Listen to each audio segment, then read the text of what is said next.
of stressful events, which could have gotten very bad, could have really gone out of control. And I do want to say, while I'm remembering this, that Woods did have his controversies. For as famous as he got in that 4-year period, he did have some run-ins with the media and with other city council members and with the mayor, one of which he was, I had to admit, he was wiretapping a union. There was a major flare-up over a botched investigation of a young girl who was kidnapped and murdered. But he got through all those things. He also was criticized heavily for sending detectives over to Hoboken, New Jersey, to look for saboteurs. They said, Hoboken, I don't see this as one of the boroughs of New York. And at the time, it looked like overkill. He was very big on national security. The CIA quotes him as far as the importance of national security. So he was a bit of he was very much a Homeland Security guy. Well, people didn't complain about Arthur Woods sending his bomb squad, and that was also an innovation, first bomb squad set up by Arthur Woods. People didn't complain about him sending German-speaking bomb squad men over to Hoboken to listen in the saloons after the Black Tom explosion, which was a sabotage heard literally all the way down to Maryland, blew out windows in Wall Street, peppered the Statue of Liberty with shrapnel. The Black Tom explosion was a dock used for loading ammunition for fighting in World War I across the ocean. 1,000 tons caught fire and blew up Black Tom Island. It didn't kill that many people, but it really set the agenda for the rest of the war, which was a major fear of German sabotage. And Woods, who had already been working the subject, worked a lot harder. And a year after that, they found Maximilian Wax, one of the spies who had worked up a very clever wireless set that he used for getting messages back and forth to Germany. Building fires. This particular picture you see there is a subway collapse. And I think that's where the media, the reporters, began thinking, this is a different kind of guy. When a subway collapsed into the street, trolleys collapsed into a subway construction zone in September 1915, a reporter, when he saw how orderly everything was happening, there was actually a desk set up with a green flag on it, temporary police headquarters for emergency responders to check in, and the fire department check in. The police had become the incident commander because this was a heavy rescue event. The reporter noticed Arthur Woods leaning against a light pole. He said, "You don't look very busy. I think a lot of that stuff is happening, but aren't you a commissioner?" And Woods said, "I did my work 6 months ago. I'm just here watching the good work of the people that the police department and the fire department called upon, and they don't need me to interfere right now."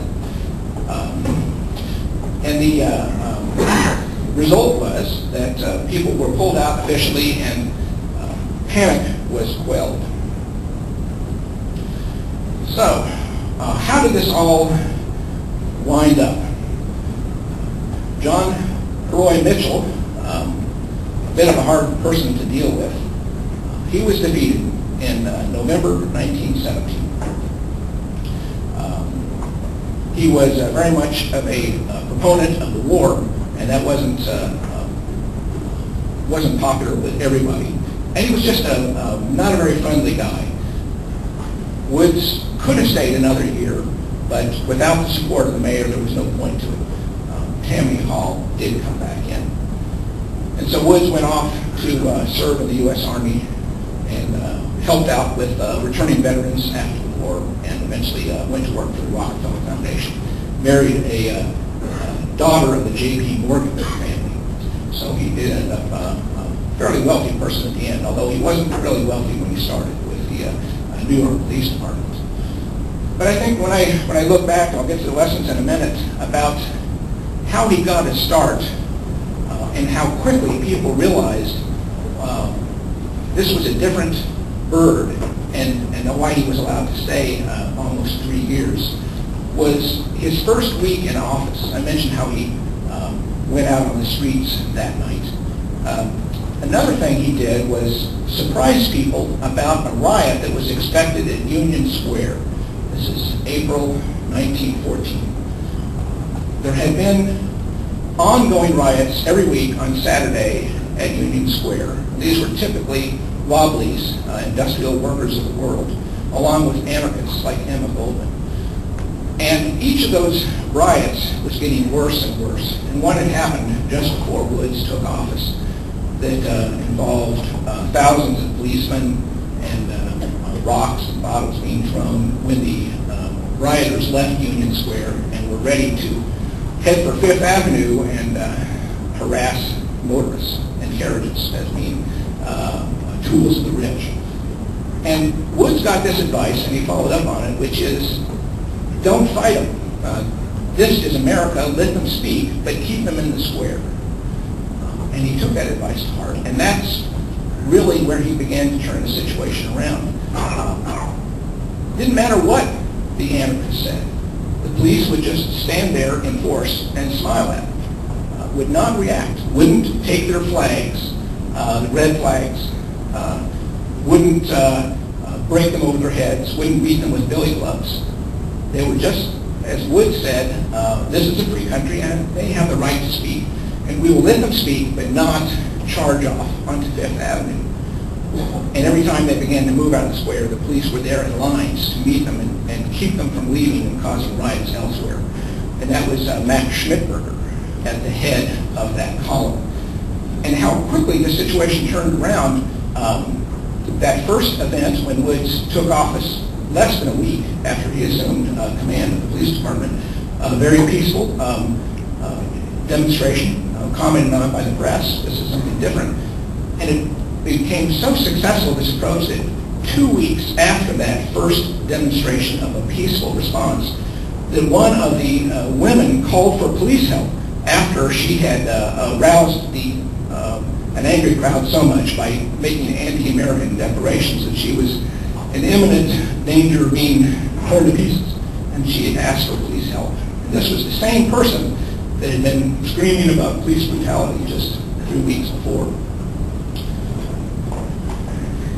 When you add up what happened to what was left from Arthur Woods, one of them was the arrival of heavy rescue gear and equipment in trucks called pullovers. They were ready for collapses, ready to get people out.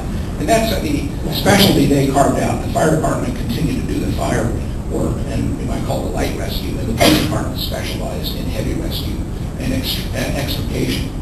And that did, as kind of an unfortunate result, it caused a strain and stress with the FDNY that does continue today. It's not as bad as it got in the 1980s when there were actually fistfights between the fire department and the police department, one of which occurred before the press cameras. And that's when the police and fire commissioners had been called together to try to make peace after another fistfight. They got throwing blows at each other right at a press conference. So that's been an unfortunate byproduct of the Arthur Woods era, but for good or bad, like or not, heavy rescue continues to be done, as well as aviation by the police department. The Black Hand, it really was broken by the Woods era. Bombings went down by a factor of 12, and even the mafia was set back quite successfully. I mentioned about the Gopher Gang and what a tough bunch it was, one lung Koran. They were broken up by 1917. The Police Athletic League, that became a permanent fixture. That's where youth would come to station houses and exercise.